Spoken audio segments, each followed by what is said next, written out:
you are an excellent student. Even that dance was perfect. Except the parts where you tripped over and smashed into a guy like 5 times.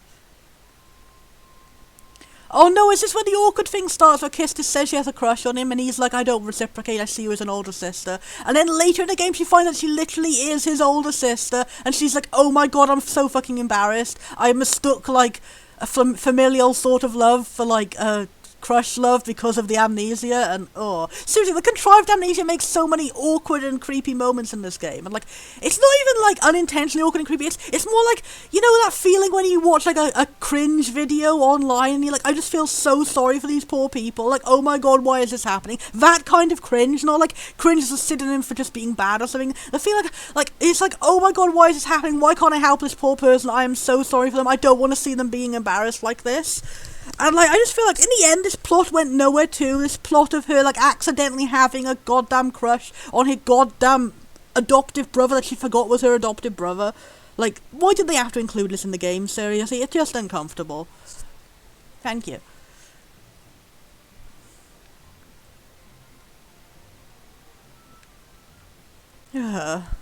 Don't say it's going to be that scene. Please don't say it's going to be that scene. So you dance with somebody you don't even know, but you can't stand...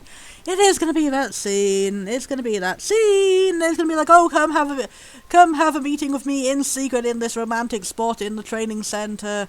And then they have the awkward conversation where Squall just doesn't get that she's asking him out. And then when she actually does get it through to him, he's like...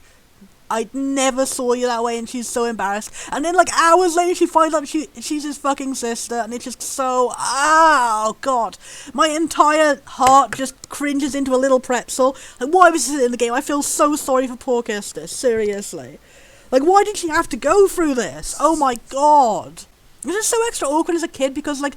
With the low-level graphics I saw on the PS1 and the fact she was introduced as your teacher, I thought she was way older than Squall. So I just found it so creepy that, like, this woman that I expected to be 30 or so was suddenly have a crush on him. And it was even creepier to find out that she's actually his sister in the end. But no, she's supposed to be around the same age, like I think 1 year older or something. Which makes it...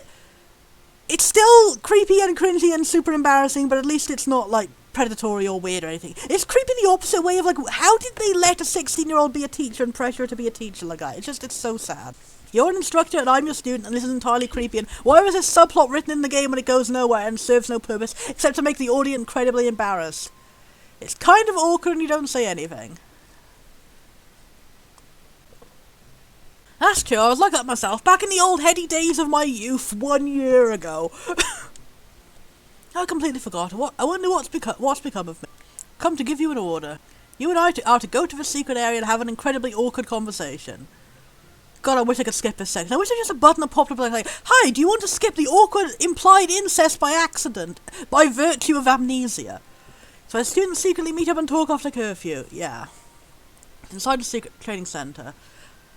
And, oh, it went over my head entirely that, like, the secret area where students secretly meet up is probably, like, a make-out spot. And then when I actually got there and she's like, hi, this is a make-out spot, I'm crushing on you. And I was like, oh my god, no. It was even worse like it just came out of nowhere, like I didn't already know it was going to happen. What do you want to do there? Are we going there to tell everyone they're violating curfew? That would have been a much better quest. If that's the case, forget it. Leave it after the disciplinary committee. I gotta say, I do find it such an interesting detail about Cypher that, like, the reason he evades being expelled is because he's, like, such a terrible, rebellious student, but he's also, like, a prefect. And he goes around, like, doing good deeds to make up for all of his like, detentions. Which is kind of hilarious. And again, a detail lost by the fact that they translated it as disciplinary committee, which doesn't make any sense to an English audience who don't know what that means. Like, if they had translated it as, like, prefect or hall monitor or something like that, then it would have been more easily understood in English.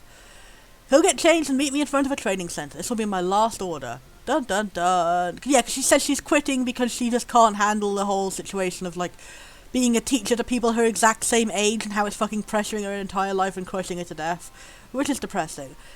It does make me feel like they only set her up to be a teacher and immediately stop being a teacher because, like, they want to get some sort of weird, like, teacher-student romance fetish in there.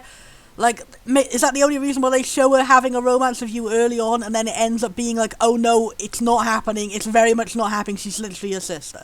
Like, god, were they also trying to sneak in some sort of, like, brother-sister incest, half-brothers, half-sisters, step-sisters thing in there? Like, literally the only reason I can imagine this plot being in the game when it goes nowhere and does nothing and it only serves the purpose of making you cringe is if they thought it wouldn't make you cringe, it would instead make you horny. Which is somehow even worse. Like, I don't understand how anyone could see this plot and, like, feel anything other than, oh my god, I feel so bad for these poor two. Well, I have a lot on my mind. What's on my mind? Your dick! Yeah. I'm probably gonna be making a lot of jokes for this because, like, I need to do something to get through the crit. If I'm gonna rush you and do this in this session, because, like, if I save and I start the next session with a really embarrassing, cringe, accidental incest scene, then I'm gonna cry. I have to get out of the way now while I'm still in a good enough mood to handle it. At least, like, at the time, when you play this your first time as a kid, like, at least all you see is, like, it's a really, really big embarrassment cringe of someone confessing to someone who doesn't like them back. Or if you didn't understand the whole plot and didn't get the fact that she's supposed to be young, it's a really creepy scene of an older lady hitting on a child, which is cringy in its own way, but, like, at least you don't know at this point it is actually incest. But oh, I feel so fucking bad for Kistis. Like, the whole scene later where everyone else is reacting to the big reveal that they all had amnesia and stuff, and then Kistis is just in the back and like, oh my god, I almost fucked my brother. Oh my god, fucking hell, I'm so grateful I didn't fuck my brother. Fuck you, Sushi Man, I have embarrassing scenes to do.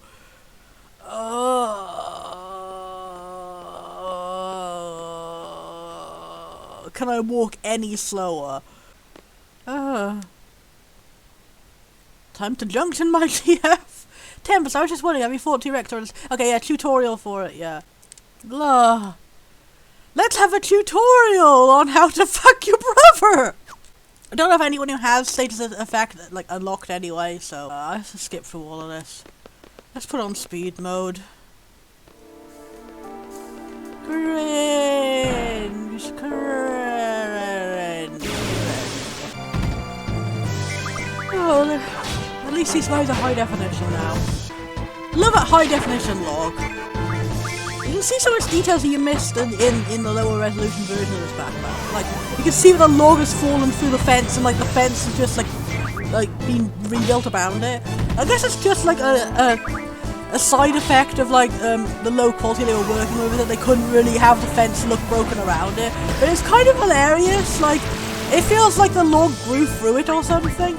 Or like they rebuilt the fence but couldn't be bothered to remove a log or just weren't able to because it's so huge. So they had to, like, rebuild it around it. It's like bend the wires back into place around it.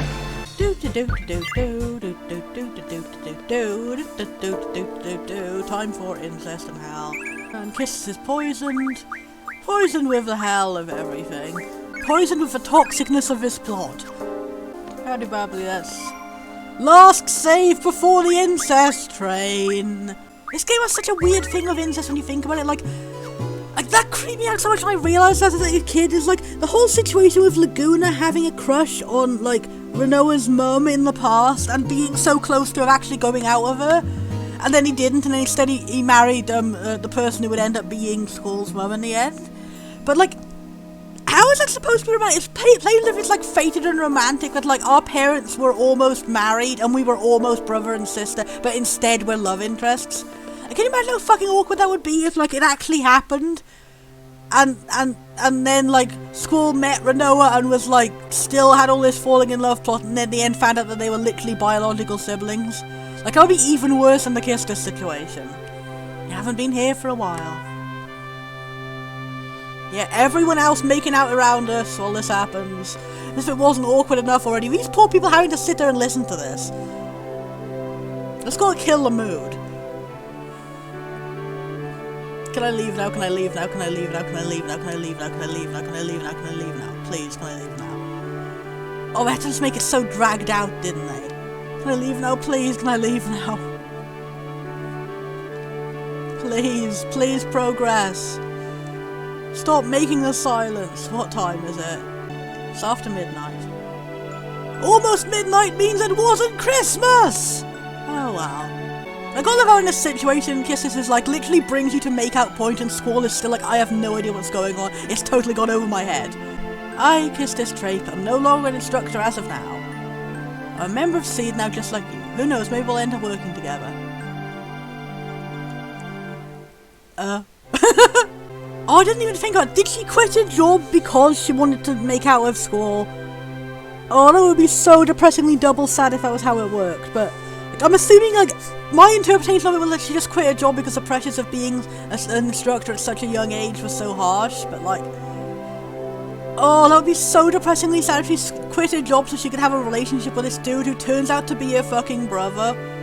Oh really? Oh really? Oh. Is that all you're going to say? I'm here trying to make a confession to you, boy. God, the second-hand embarrassment is so huge. That's how it was decided. You'll have to abide by it.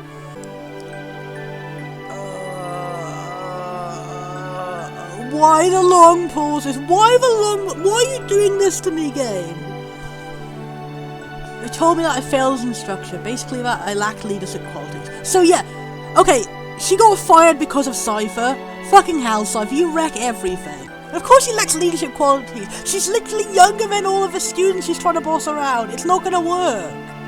Like, the only students that had any loyalty to her were all of the ones creeping over her. Like, seriously, she has, like, groupies. Like, that's literally the name is the trapeze after the groupies. Like, oh. I was received by the age of 15, got my instructor license at 17. It's only been a year since got. Okay, she's 18. I thought she was meant to be 16, so she's actually one of the oldest members of the party then. I wonder where I went wrong. You just happened to get the bad luck of having Cypher in your class. I did my best. Are you listening? Squall is feeling the cringe and wants to run the fuck away right now. Are you done yet? Yo, big mood. I don't want to talk about it. That's also big. This part of this scene is why I hated Squall so much when I was first playing, because, like, clearly she's, like, crying her heart out to him and he's just like, I don't want to talk about it. But then when you replay this in the second playthrough, you understand that him saying I don't want to talk about it is him feeling socially awkward and not knowing what to say, rather than him being like, I don't care. What am I supposed to say about other people's problems? I'm not asking you to say anything. I just want you to listen. And go talk to a... I forgot this line. This is just... That was... like, top 10 asshole moments in all of video gaming. Like, oh, I forgot this scene is even more cringe than I expected. Oh my god, I forgot that Squall just shuts her entire confession down so much. And he doesn't even know that she's a fucking sister at the time. He's just, like, fearful of emotional connections. And in retrospect, it's good that he's fearful of emotional connections, because if he wasn't, he would have accidentally snogged his sister. Aren't there times when you want to share your feelings with someone? Everyone has to take care of himself. Oh, the animations against this mood there. I don't want to carry anyone's burden. Which is hilarious foreshadowing, because, like, the whole moment of him coming out of his shell and having his love interest is when he literally carries a burden. No leadership qualities, failed instructor, perhaps so right. Oh god, all the embarrassment, all the cringe in my entire heart. Oh, poor Kestis. Like, seriously, Squall. Seriously, you've left her feeling like feeling fucking nice suicidal in this scene, feeling like she's right, and oh, she's right that she got fired because of a lack of skill. Oh. At least in this scene I got to see, like, how her sleeves are being held onto her shirt. It's a little strap on the top. No mirror designs are making slightly more sense, but everything else is ruining my will to live in this scene. Oh god, poor Kestis.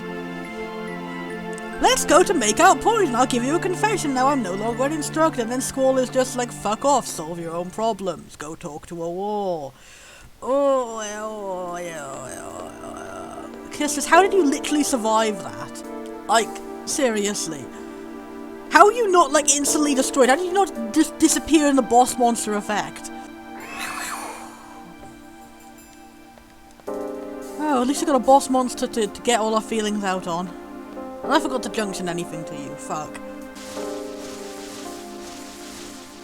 Tempest! Tempest? Kisty? Early foreshadowing with the emergence of another sister.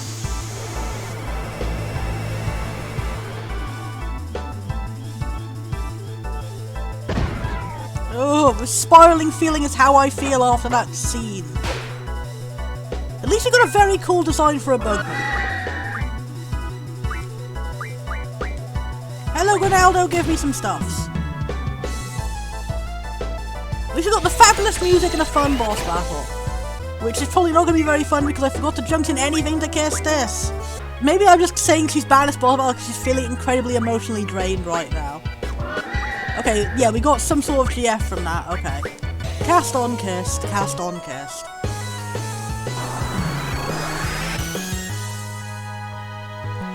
Protect her just like you aren't protecting her in real life.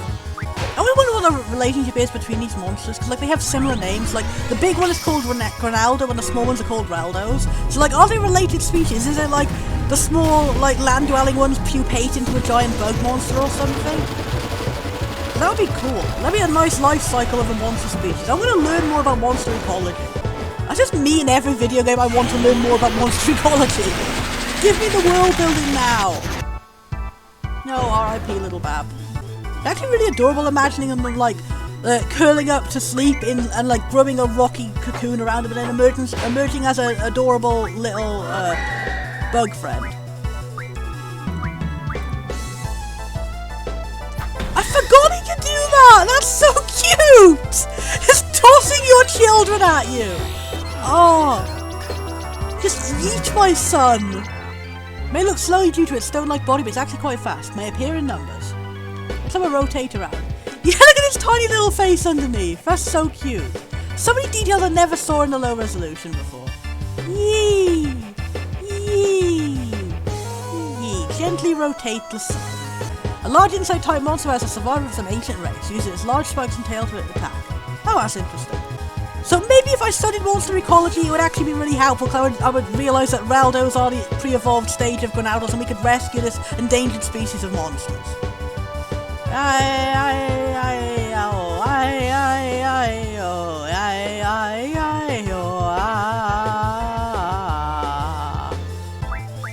Let's just GF him up. GF! Exactly what you want, Kistis! Oh.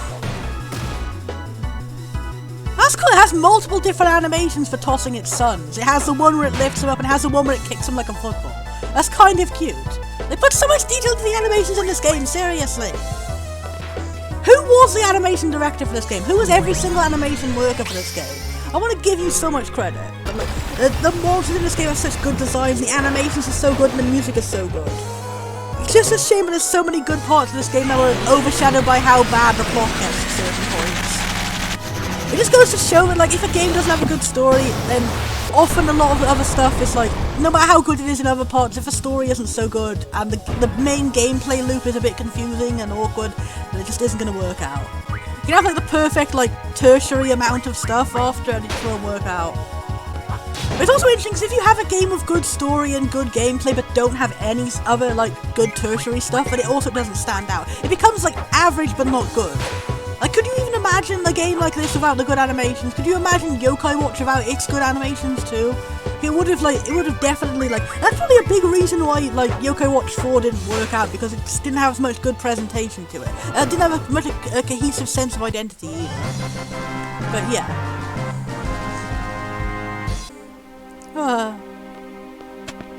The animation of that guy.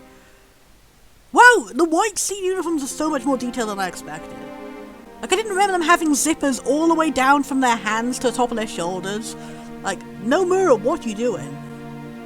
I like the weird, like, castle fortress design around their knees, so that's kind of cool. It's not safe here. Please, let's go. Alright.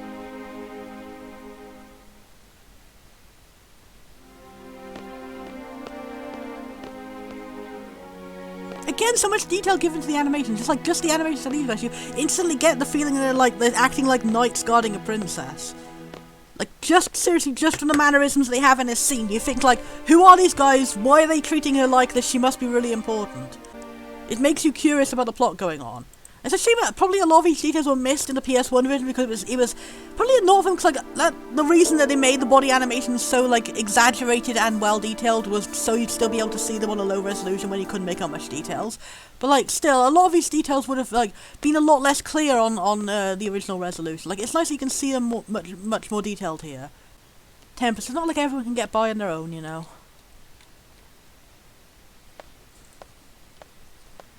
You done fucked up, boy, you done fucked up, boy.